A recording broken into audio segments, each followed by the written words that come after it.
Jangan lupa subscribe YouTube channel Metro TV News dan jangan lupa nyalakan notifikasinya.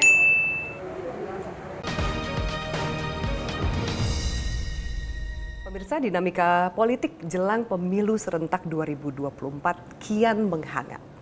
Safari partai yang melibatkan pucuk pimpinan juga semakin menggeliat. Sementara sejumlah nama mulai muncul dalam bursa pencapresan. Seperti apa pemimpin yang sebenarnya dibutuhkan untuk membawa kemajuan bangsa ke depan? Bagaimana perspektif politik jelang pemilu serentak? Sudah bersama kita, Ketua Umum Partai Nasdem, Bapak Surya Paloh. Selamat siang, Bapak. Selamat siang, Evi. Selamat siang. Apa kabar, Bapak? Baik. Sehat? Ya, insya Allah. Amin, sehat. Sepertinya aktivitas akan bertambah ya, Pak. Ya. Banyak pertemuan. Terakhir juga kita tahu banyak sekali pertemuan, terutama terakhir dengan Ketua Umum Partai Gerindra, Prabowo Subianto, dan mungkin berikutnya akan semakin padat. Tapi benarkah memang sudah terjalin komunikasi antar partai politik saat ini, Pak? Atau ini silaturahmi yang biasa saja sebenarnya? Ya, hubungan baik, komunikasi politik tetap berjalan ya. Cuman bedanya semakin dekat pemilu biasa itu jauh lebih intens, Evi. Ya, dan pertemuan demi pertemuan itu bisa dilakukan baik secara terbuka, semi terbuka, bisa aja ya. Ya pada dasarnya semuanya itu saya pikir didasarin oleh latar belakang dan baik lah. Bagaimana lebih bisa kita mengkomunikasikan, ya mendekatkan mungkin berbagai ide, pikiran yang ada pada masing-masing pihak. Tapi semuanya saya pikir insya Allah akan memberikan sesuatu yang berarti lah, jauh lebih baik. Amin. Jauh lebih baik kita bisa berkomunikasi secara baik, secara intens, dengan tidak memiliki komunikasi sama sekali kan. Pilihan-pilihan ini ada pada kita semuanya. Iya. Tapi saya mengambil satu sikap jauh barangkali harusnya lebih mengambil proaktif untuk mengajak kawan-kawan kita bisa berkomunikasi setiap saat. Ya. Bagaimana Bapak dan juga Partai Nasdem menatap pemilu serentak 2024, di mana pemilu itu pilpres, pileg, termasuk juga pilkada akan dilakukan dalam waktu yang bersamaan? Ya, Evi, ini kan bukan pemilu yang pertama sekali serentak kita lakukan ya. Sejak tahun 2004 itu diawali oleh pertama sekali kita melakukan pemilihan secara langsung. Ya. Nah sekarang kita tidak hanya sekedar langsung tapi bersamaan kembali ya. Dari tahapan berapa kali pemilu yang sudah kita lalui ini. Saya pikir tidak banyak hal yang berubah tentang pemilunya, tentang sistemnya, metodenya. Ya kan, misalnya katakanlah presidensial threshold masih diperlakukan sama kan dengan pemilu yang sudah pernah kita laluin. Ya. Begitu juga parliamentary threshold. Ya. Jadi pemilu yang kita hadapin tahun 2024 ini, pemilu yang memang sekaligus akan menghasilkan terpilihnya capres dan anggota-anggota Dewan Perwakilan Rakyat kita, baik di legislatif maupun di DPD kan. Ya. Nah, memang ini memerlukan tetap perhatian kita bersama. Ya. Satu, pertama bagaimana agar tetap berupaya membangun kesadaran masyarakat, ini sebuah event yang paling strategis, momentum yang paling tepat. Artinya lebih bagus ada antusiasme, ada partisipasi publik yang lebih kuat. Ya. Nah, bukan sebaliknya mereka menempatkan posisi sebagai katakanlah golput, golongan putih, pasif, skeptis, masa bodoh. Nah, ini salah satu misi kita bersama, tugas kita bersama untuk membangun kesadaran masyarakat. Dari komunikasi yang intens dilakukan oleh Partai Nasdem, adakah yang sudah menemukan, wah sepertinya ini rekan satu visi ke depan, terutama jelang 2024, Pak Surya? Bagi saya ingin menempatkan pertama, membangun kesadaran juga di antara para elit partai ini. Ini bangsa kita, bangsa yang harus kita jaga, kita rawat, agar dia bisa memberikan kelanjutan proses perjalanan kebangsaan ini, tetap semakin mendekati tujuan-tujuan kemerdekaan yang telah kita declare ya, telah kita kesepakatin bersama. Dan ini merupakan juga amanah dari founding father bangsa kita. Nah, kita mengisi kemerdekaan ini. Jangan dari waktu ke waktu kita semakin jauh dari tujuan-tujuan yang ingin kita capai. Kita bisa elaborate itu, apa saja tujuan-tujuan yang ingin kita capai. Tapi yang paling sederhana, bangun kesadaran publik semakin kokoh, rasa kecintaannya kepada bangsanya sendiri semakin kuat, dan tingkat juga kehidupan. Ya kan, kesejahteraan sosial, ya kan, kemampuan achievement personifikasi diri mereka dengan latar belakang edukasi yang lebih baik, ya kan, hingga mereka tidak gagap dalam modernisasi, teknologi yang terus berkembang. Ya. Ini bagian-bagian daripada yang bisa kita elaborate bersama. Ya. Jadi hal-hal yang begini baik, yang sebenarnya potensinya, kesempatannya itu ada di depan mata kita. Ini nggak boleh kita sia-siakan. Dia akan bisa berubah, bahkan menjadi deviasi yang paling tajam. Mungkin saja kita akan kehilangan semua ini apabila kita tidak memiliki kesadaran betapa pentingnya stabilitas nasional. Nah, stabilitas nasionalnya harus tetap terjaga, Evi. Saya nggak mau berbicara mengenai masalah apapun juga, tetapi bentuk stabilitas nasional silakan kita pahamin bersama. Menurut saya ini adalah bahagian yang amat diperlukan tetap terjaga untuk melanjutkan proses akselerasi pembangunan kehidupan kebangsaan kita dari semua aspek kehidupan yang kita miliki. Pak Surya, dari penjelasan Bapak, termasuk juga saat ini ada tantangan mengatasi pandemi, lalu ekonomi, stabilitas sosial dan juga politik. Apa yang menjadi concern terbesar atau perhatian terbesar Pak Surya yang harus kita persiapkan? Tantangan terbesarnya kita menghadapi pemilu 2024. Begini, kita menghadapi tantangan terbesar karena sekarang masyarakat telah memiliki kehidupan dari sistem dan model demokrasi kita. Yang menurut saya super bebas. Suka nggak suka kita memiliki model ini. Ini yang ada sekarang pada diri kita. Sistem demokrasi yang bebas seperti ini mengantarkan semakin mengentalnya, terbentuknya spirit, semangat, pemahaman, individualistik. Nah, pendekatan individualisme ini itu amat syarat dekat dengan hal-hal pendekatan materialistik. Nah, jadi dari individualisme ke materialistik, ini satu sekonde aja salah-salah. Kita menihilismekan semua, itu ateis. Gitu. Nah, tantangan terbesar bangsa pada saat ini, ketika tidak ada yang mengingatkan, tidak ada yang mewaspadain, bahwa sistem kebebasan yang seperti ini harus disertai oleh semakin baiknya pemahaman, pengetahuan masyarakat itu. Dan ini tidak bisa kita serahkan kepada masyarakat semata-mata, followers semata-mata. Posisi peran elit ini bertindak sebagai lokomotif yang membawa pikiran-pikiran perubahan pada masyarakat ini. Membangun kesadaran masyarakat kita.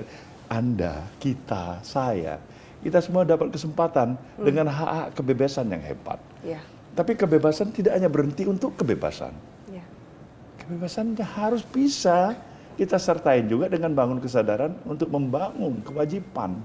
Ada keseimbangan antara kewajiban dan kebebasan, atau sebaliknya kebebasan dan Nah, ketika ini timpang, ini tantangan terbesar. Masyarakat tidak peduli itu. Dia hanya tidak lagi memikirkan objektif, rasionalitas terhadap kepentingan bangsa ini, yang bukan hanya berhenti untuk pemilu, tapi kita kan harus berlanjut ini, kepentingan jangka panjang. Nah, kalau terjadi misalnya katakanlah distabilitas, kita bukan hanya untuk mau bisa maju atau bertahan, kita mau mundur ke belakang. Nah, di sini saya ingin membangun teman-teman pemahaman yang sama, barangkali perlu kita pikirkan. Pertikaian di antara para elit itu bisa membawa resonansi kepada followers di bawah, masyarakat di bawah. Kita harus hati-hati. Sementara mereka membutuhkan kehadiran para elit ini. Yang saya yakin bukan mereka hanya bisa survive, tidak hanya bisa hidup, ketika ada kerusuhan, ada distabilitas. Sekarang pun mereka sudah hidup dengan nyaman, pada zone yang nyaman. Ini harus patut disyukurin dengan kewajiban membalas Sesuatu pikiran-pikiran yang positif, Ya. mengedepankan pikiran-pikiran yang mengajak, yang menenangkan. Untuk apa? Untuk kita semuanya. Dan untuk bangsa. Untuk bangsa. Ke depan, Pak. Saya pikir itu. Iya. Baik, Bapak, kita harus jeda sejenak menyambung penjelasan Bapak tadi. Lalu sebenarnya ketika komunikasi politik sudah mulai dibangun, sosok seperti apa yang dibutuhkan untuk menjaga keberlangsungan bangsa ini? Kami akan lanjutkan. Tetaplah bersama kami. Dia seorang latar belakang politisi atau non politisi, tapi terpancar, tergetar, ya kan? Ada tekad semangat. Dialah seorang negarawan. Jadi tumpuan harapan kita semuanya. Bukan. Pemirsa, terima kasih Anda masih bersama kami. Pak Surya, kita lanjutkan diskusi ini. Ketika tadi Bapak mengangkat bahwa harus ada kesamaan visi untuk menjaga bangsa ini keberlangsungannya ke depan. Dan kita tahu bagaimana tokoh pemimpin menjadi tokoh yang sentral untuk membawa obor itu, tonggak itu. Seperti apa sih sebenarnya sosok yang dibutuhkan ke depan, Pak? Dan apakah ada dalam pandangan Bapak tokoh yang mengarah ke sana?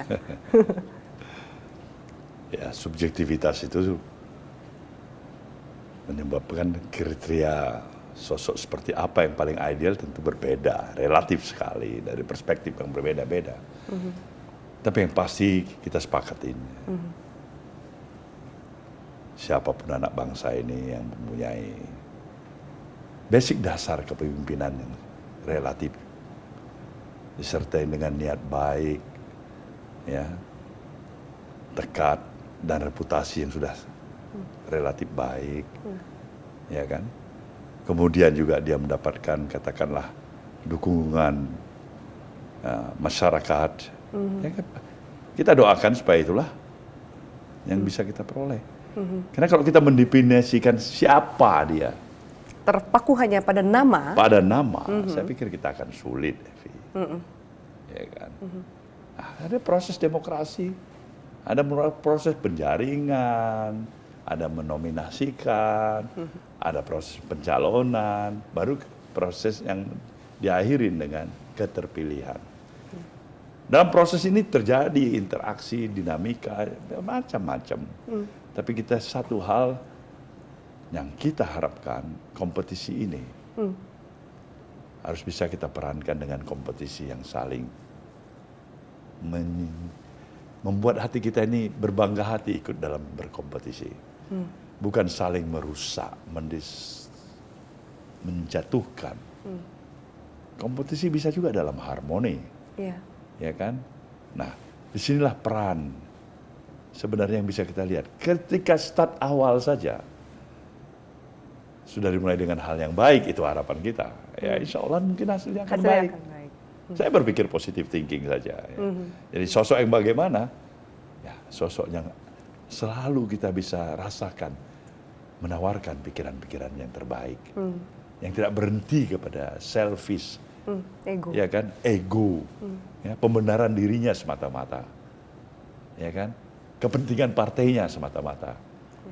Istilahnya kita, kalau bisa, kita mengharapkan mereka yang punya syarat dengan semangat kenegarawanan. Tidak hanya berhenti sebagai politisi. Dia seorang latar belakang politisi atau non politisi, tapi terpancar, tergetar, ya kan? Ada tekad semangat. Dialah seorang negarawan. Jadi tumpuan harapan kita semuanya. Bukan hanya mencari nilai seorang pemimpin, tapi ke depannya menjadi seorang negarawan. Pak Surya. Dalam sebuah kontestasi, kadang juga ada pihak yang merasa kemenangan satu-satunya tujuan, bahkan menghalalkan segala cara. Apa esensi lebih dari sekedar menang dalam pesta demokrasi, Pak Surya? Miskin sekali, kering sekali, sedih sekali, kita bicara kemenangan dan berhenti hanya untuk kemenangan. Itu saya pikir tidak tepat sekali. Kemenangan diperlukan, harus diperjuangkan. Ya. Tapi bukan hanya sekedar berhenti untuk kemenangan. Tapi kita mau kemenangan yang harus memberikan makna, memberikan arti dari sebuah kemenangan. Untuk apa? Untuk apa menang? Kemudian semua luluh lantai ya Pak? Ya, untuk memberikan kemenangan itu kepada semua pihak. Paling tidak menghindarkan upaya dan pikiran-pikiran yang semakin mengecilkan kita satu sama lain. Yang membuat kita harus terbelah sebagai satu bangsa. Nggak ada arti kemenangan seperti itu. Jadi kemenangan yang harus bisa memberikan sebuah arti. Kemenangan yang harus memberikan sebuah arti. Pak Surya, sejauh pandangan Bapak, Presiden saat ini sejauh mana berperan dalam menentukan keberlanjutan kepemimpinan dan juga program nasional ke depan? Amat sangat. Beliau presiden yang efektif dan masih memiliki seluruh otoritas yang dimilikinya dalam model dan sistem konstitusi yang presidensial sampai berakhirnya masa jabatan beliau nanti dengan dilantiknya presiden baru. Seluruh hal-hal yang mengikat atas dasar sumpah dan jabatan itu masih efektif. Jadi tergantung kepada Bapak Presiden sekarang ini. Mengambil sikap hanya melihat-lihat siapa barangkali nanti yang akan terpilih menjadi presiden yang akan datang. Atau barangkali beliau juga berharap bahwasanya ada presiden yang terpilih nanti yang barangkali secara emosional, konsepsi, gagasan, pikiran yang tidak terlalu jauh dengan dirinya. Bisa terestafetkan ya? Bisa terestafet, mungkin continuity pembangunan yang diharapkan. Ya. Tapi itu hal yang bagus sebenarnya, bukan hanya wajar, menurut saya itu bagus. Cuman di sana juga harus kita tetap ingatkan, presiden itu bukan hanya sekedar presiden, bukan hanya sekedar kepala pemerintahan, tapi juga sekaligus beliau itu sebagai kepala negara. Apa artinya? Beda peran posisi kepala pemerintahan. Adalah tingkat yang lebih luas itu melekat sebagai kepala negara. Beliau adalah milik semua kelompok, semua golongan, semua individu yang ada di negeri ini. Baik dalam partai yang mendukungnya, ataupun partai yang tidak mendukungnya.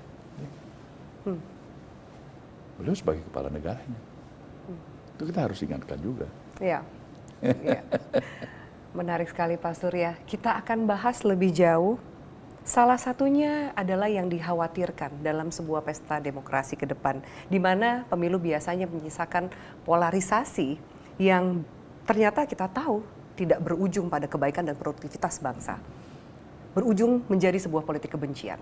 Lalu bagaimana kita mencegah ini dan menjaga martabat negara kita? Tetaplah bersama kami. Hadirnya para pemimpin, hadirnya para pemuka masyarakat, hadirnya para elit. Untuk apa? Untuk memberikan keteladanan. Iya. Nah, ketika para elitnya lebih bisa dekat komunikasi silaturahminya, dia bisa membawa suasana itu dengan lebih nyaman. Iya. Saya yakin masyarakat, followers.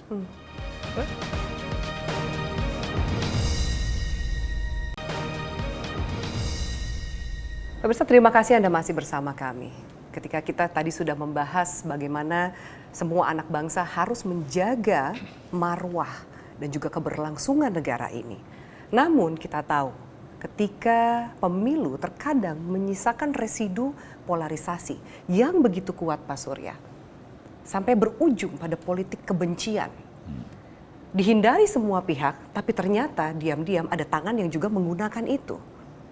Apa tanggapan Bapak, terutama melihat kerugian bagi bangsa ini jika ini terus dimainkan, digunakan? Kerugian besar.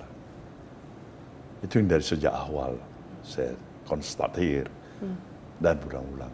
Dan saya memahami dan meyakini kalau kita tidak berupaya sungguh-sungguh untuk menghindarkan ini, that can happen again. Akan terjadi lagi. Akan terjadi lagi. Dan itu sulit. Akan memberikan ekses dan dampak yang yang kita salah-salah, kita bisa setback mundur ke belakang. Ya. Ketika kita berbeda program menanggapi masalah katakanlah pemindahan ibu kota ya, kepada ibu kota baru, itu menurut saya ya wajar-wajar saja. Cepat atau lambat, bangun kesadaran masyarakat akan bisa. Dia akan lihat konsepnya, gagasannya, programnya, kemudian aktualisasi yang berjalan. Akhirnya, insya Allah itu akan diterima secara bulat. A matter of time, hanya masalah waktu. Nah, kita sudah mulainya itu. Ya, secara legal formal sudah ada pengesahannya, sudah ada undang-undangnya misalnya.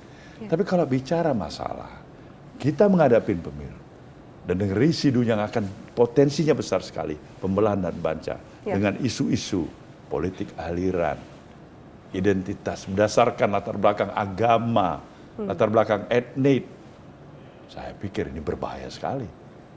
Nah ini yang tidak boleh terjadi. Kita tidak boleh beri ruang tempat untuk seperti ini. Tetapi tidak hanya sekedar bisa bilang begitu atau menghardiknya, itu jelek. Kita juga pikirkan apa upaya sebenarnya yang memungkinkan. Dengan bangun kesadaran masyarakat kita yang bercampur aduk sedemikian rupa. Ada yang tetap dengan kesadaran yang saya katakan tadi jauh lebih baik. Ada yang barangkali sedang dalam proses untuk memahami. Ada yang tidak peduli. Ada yang memang dengan sengaja supaya itu akan terjadi. Ya kan? Ini beraneka ragam ini dalam mindset yang ada di tengah-tengah kehidupan realita masyarakat kita. Nah, disinilah peran para pemimpin, peran para elit. Nah, kehadiran negara tetap harus ada dengan semua otoritas yang mereka miliki. Ya kan? Tetapi tidak cukup hanya pemerintah. Pemuka masyarakat, pemuka agama, nggak kalah pentingin. Ini pemuka institusi-institusi partai politik nih, yang punya hak privilege yang begitu hebat yang diberikan undang-undang kita. Disinilah saya katakan resipi yang pertama yang paling efektif untuk bangsa kita yang masih paternalistik seperti ini. Hadirnya para pemimpin, hadirnya para pemuka masyarakat, hadirnya para elit. Untuk apa? Untuk memberikan keteladanan. Iya. Nah, ketika para elitnya lebih bisa dekat komunikasi silaturahminya, dia bisa membawa suasana itu dengan lebih nyaman. Ya. Saya yakin masyarakat, followers, mereka akan lihat contoh. Ya, mereka akan lihat satu keteladanan yang positif. Nah, insya Allah kita akan terhindar dari pikiran-pikiran dan praktek-praktek konsekuensi yang merugikan kita bersama. Sebaliknya, ketika para elit ini tidak memberikan contoh ke sana, dia hanya memenangkan dirinya sendiri untuk kepentingannya sendiri, kepentingan partainya masih berhenti di situ. Iya. Belum aja melihat bagaimana secara komprehensif kepentingan nasional. Ini ada politik aliran, toh suka nggak suka ada dia. Iya. Tapi bagaimana kita minimize politik identitas? Kita suka, tidak suka, dia ada udah. Jangan kita bilang nggak ada. Kita mau bilang tidak boleh kasih tempat, dia tetap hadir. Ayo kita cari akal. Nah, gimana meminimais ini, mengecilkan ini, membangun kesadaran. Ini kita Indonesia, Muslim, non-Muslim ini satu. Sama. Dalam semangat pluralisme, Jawa, non-Jawa, satu. Dalam semangat kebangsaan. Nah, ketika bangun kesadaran ini, terus-menerus tanpa lelah kita perankan. Dan kita praktekkan, insya Allah. Kita akan menghadapi nanti pemilu 2024 yang jauh lebih berarti bagi siapapun anak bangsa ini. Amin. Kadang keresahan itu dirasakan oleh masyarakat ketika Pak Surya mengatakan ada di tengah masyarakat yang menggunakan politik identitas, politik aliran. Namun seakan ada sekat di mana masyarakat takut bersuara. Sementara para elit di atas lupa akan etika berpolitik Pak Surya yang berujung pada martabat bangsa yang digadaikan. Lalu bagaimana supaya kemudian aspirasi masyarakat ini bisa terdengar dan tersampaikan, terserap dengan baik? Saya katakan tadi bagaimana betapa pentingnya resipi yang paling efektif, paling ampuh tetap keteladanan. Membuka wawasan, bangun kesadaran. Kita ini sekarang mau menjadi negara kuat, menjadi negara kokoh, menjadi bangsa yang dihargain, dan menunjukkan peradaban kita sudah tinggi, atau memang sebaliknya. Amerika sekarang ini barangkali dengan konsep bagaimana pesawat ulang-alik ke antariksa, Cina sudah menaikkan manusia Cina ke bulan misalnya, kita masih Bertikai di antara politik aliran kecil. Ya. Sementara demokrasi kita ini super liberal, lebih hebat, lebih demokratis dari negara Amerika. Ini kan ada paradoksa. Ya, sementara kemudian para pengamat kita, ya kan, semuanya, ya kan, barangkali memberikan hanya penajaman terhadap kritisisasi semata-mata, tapi sebaliknya tidak pernah membangun optimisme. Berat juga kita ini. Nah ini memang diperlukan membangun semangat optimisme. Diperlukan. Tapi itu akan tidak efektif, tidak terjadi ketika tidak diiringi dengan praktek. Real, hidup di tengah-tengah masyarakat. Ada keteladanan demi keteladanan. Nah mari kita lakukan ini bersama. Teladan kan butuh pengorbanan, Pak. Dan mungkin tidak semua orang bersedia memiliki hati, jiwa untuk melakukan pengorbanan itu, termasuk mengorbankan dirinya sendiri. Ya, dari pilihan-pilihan yang ada, Evi, kita cari pilihan yang relatif lebih baik di antara yang baik, atau relatif sedikit lebih bagus dari yang sulit, yang jelek. Ya. Kita toh harus memilih. Ya. Tapi saya lebih memilih optimisme daripada skeptisme. Itu tugas saya. Sisa hidup yang ada, sebaiknya saya tetap konsisten, bangun optimisme. Itu yang bisa saya berikan untuk negeri ini. Amin Bapak, semoga semua memiliki semangat dan visi yang sama. Pak Surya, terakhir, bicara soal media, Pak Surya juga adalah seorang tokoh pers. Dan hari ini Metro TV meluncurkan The Election Channel sebagai pertanda program pemilu. Bagaimana peran media dalam memberikan pendidikan politik, yang mana harus dipertajam, yang mana harus diperkuat, Pak Surya? Beberapa waktu yang lalu saya bertemu dengan forum pemimpin redaksi dalam satu temu ramah di tempat ini. Saya utarakan juga apa yang menjadi concern kita bersama. Pertanyaan Evi tadi, saya garis bawahin, betapa luar biasa sebenarnya peran yang harus dijalankan oleh institusi pers. Ini juga gambaran potret sosial kita sekarang yang ada. Baik buruknya. Tidak terlepas dari kontribusi institusi pers yang ada di negeri ini. Dengan segala kebebasan yang dimiliki oleh institusi pers ini. Nah sekarang kita harus berkaca diri. Kalau kita bicara kekitaan kita dalam komunitas pers. Itu sudah benar tidak? Tapi yang pasti pers memberikan kontribusi yang besar sekali. Jadi nation and character building itu kontribusi terbesar menurut saya, pers. Apalagi di alam kebebasan pers seperti ini. Ya? Baik, terima kasih banyak Pak Surya untuk waktunya, diskusi mengenai kebangsaan kita yang luar biasa di siang hari ini. Terima kasih banyak, sukses dan sehat selalu untuk Pak Surya Paloh. Dan pemirsa, pemilu merupakan pesta demokrasi, di mana setiap individu memiliki hak yang sama untuk menyampaikan aspirasinya. Meski berbeda dalam menentukan pilihan, namun ingat, diperlukan kesadaran kolektif untuk bersama membangun bangsa ke depan menjadi kuat dan bermartabat. Saya Afri Malik undur diri. Terima kasih atas atensi Anda. Sampai jumpa.